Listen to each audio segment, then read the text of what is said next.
去年9月份，我看很多小伙伴突然给我发私信说有人盗用我的视频封面，但点进去一看，却在卖减肥产品。它里边啊，主要的减肥菌群 CECT8145。一开始我并没有在意，因为我觉得应该不会有人相信我卖这种东西吧。但作为一个一直相信运动加控制饮食减肥的健身博主，我也很好奇，为什么现在有这么多科学减肥的信息，还有人愿意相信减肥药呢？抱着一种打假的心态，我开始在网上查阅各种减肥药的资料，结果却发现，不仅这几年关于减肥药的搜索量越来越多，甚至在去年达到了历史顶峰，而其中主要原因就是一个叫 Ozempic 司美格鲁肽的东西进入到了市场。 New weight loss drug Ozempic are pretty popular. 而更重要的是，不仅越来越多的人都在使用这个产品，而且其中很大一部分也因为它减肥成功了。 Everyone's like, a smaller portion, like shut the f up. You're on Ozempic. 所以这个司美格鲁肽到底是什么东西？它真的像很多人说的那样可以做到无痛减肥，还是像曾经的很多产品被人发现是智商税或者有很大的副作用呢？我们一起来研究一下。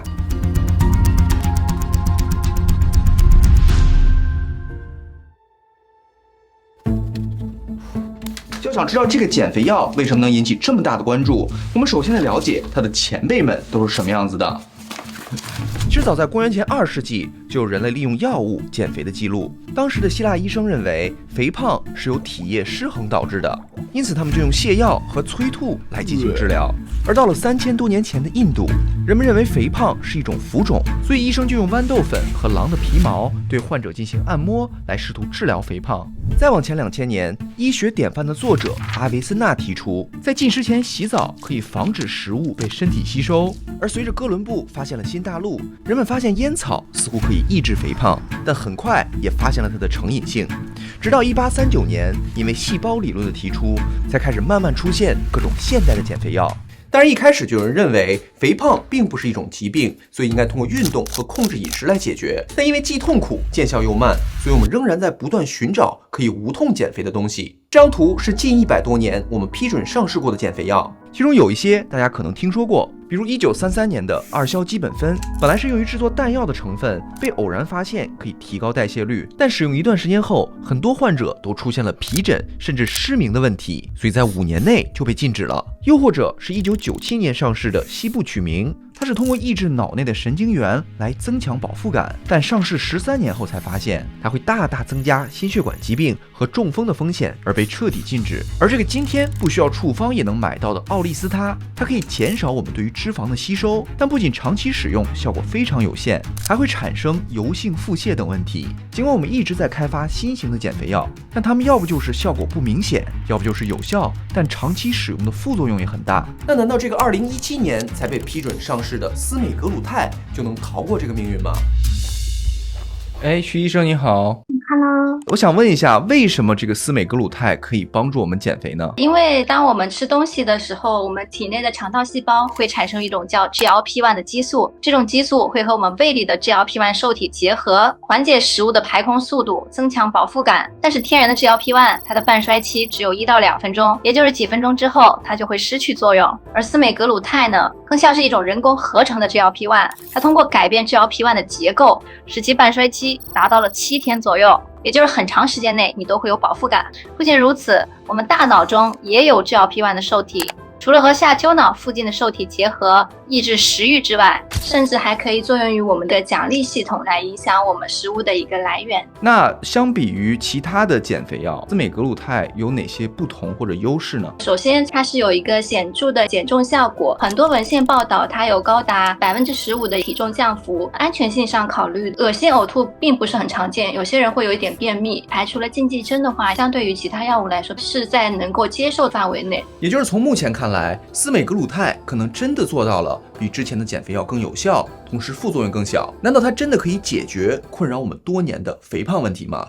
为了验证医生所说，我又进一步查阅了相关文献，加入了司美格鲁肽在 Reddit 上的群组，看了相关的书籍以及很多医学专家的采访。我发现这个药目前还有很多未知的风险。There's been a lot of discussion of how serious a side effect this is. 除了上面医生提到的副作用之外， 2023年的文献发现，使用司美格鲁肽可能会让1%的人产生胃瘫痪，0.5%左右的人增加胰腺炎的风险。而2024年丹麦的一项文献发现，在观察了42万糖尿病患者之后，使用司美格鲁肽的人会大大增加一种叫 NION 的眼部疾病风险。尽管目前它和这些疾病只是有相关性，并没有明确的因果关系，但因为使用人数过多，而且很多文献还在持续当中，这些潜在危害还是值得我们关注的。不仅如此，它的费用也不便宜。如果没有保险的话，在美国1个月的剂量需要$800左右。国内在纳入医保后，虽然只需要800人民币，但是2023年的文献发现，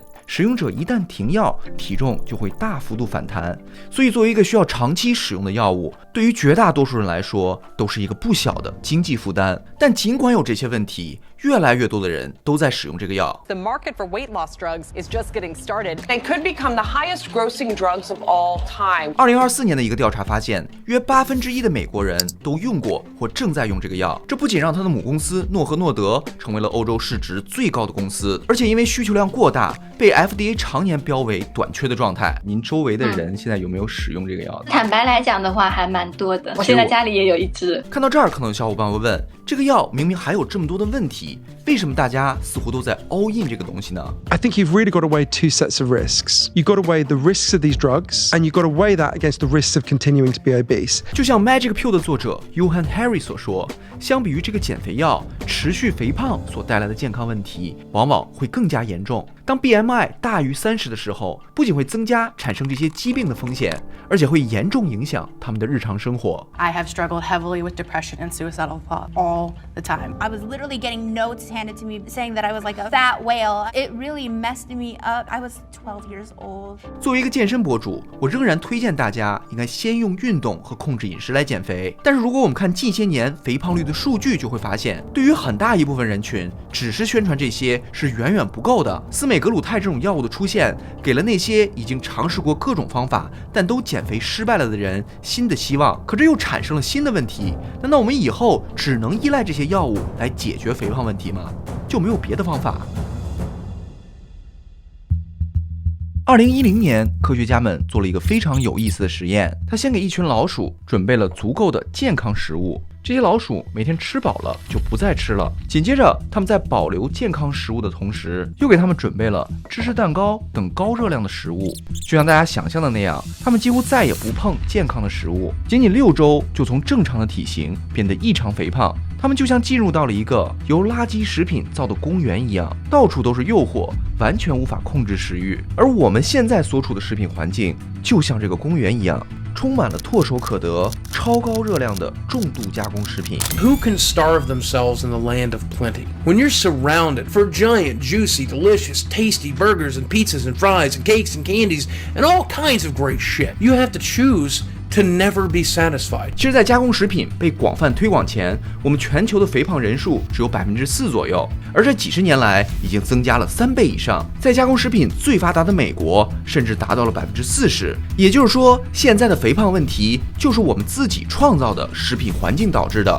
而司美格鲁肽就是在这种环境下一个暂时的人为的解决方案。所以，如果我们不希望将来只能通过药物来维持体重的话，是不是应该从食品环境入手来解决根本问题呢？尽管我知道光靠个人的力量很难改变大的食品环境，但仍然有一些是我们自己马上就可以行动起来的。首先就是我们提高对于食物和营养的认知，比如学会看标签，学会分类加工食品。具体的内容我曾经在这期视频里讲过。第二就是保持运动健身的习惯。尽管运动健身也许没法让你在短期瘦下来，但它对于身体健康的作用也是药物无法替代的。坚持每天走6000步，或者任何一个你喜欢的运动方式，都能帮助我们保持身体和心理健康，避免只用吃东西来作为缓解情绪的工具。第三就是对他人的选择表示理解和支持。我知道很多小伙伴，尤其是已经有健身习惯的人，仍然对减肥药有一种负面的态度。但其实在2013年，肥胖就被正式定义为一种疾病，而不是简单的生活方式问题了。当一个人已经尝试过各种方法都没有很好的效果后，我们应当给予他更多理解和支持，帮他建立重新开始的信心。最后想说，做这期视频的目的并不是想推广这个减肥药。如果你通过周围的人了解到了这个药，一定要先咨询医生，不要轻易下决定。我也不知道将来我们的食品环境是否会有好转，但是我相信，因为供需关系，当我们所有人对于健康食物的需求增加了之后，也许健康的食物就会越来越便宜。希望我们能一起见证那一天的到来。那今天的视频到这里，咱们下期再见，拜拜。我去理发了。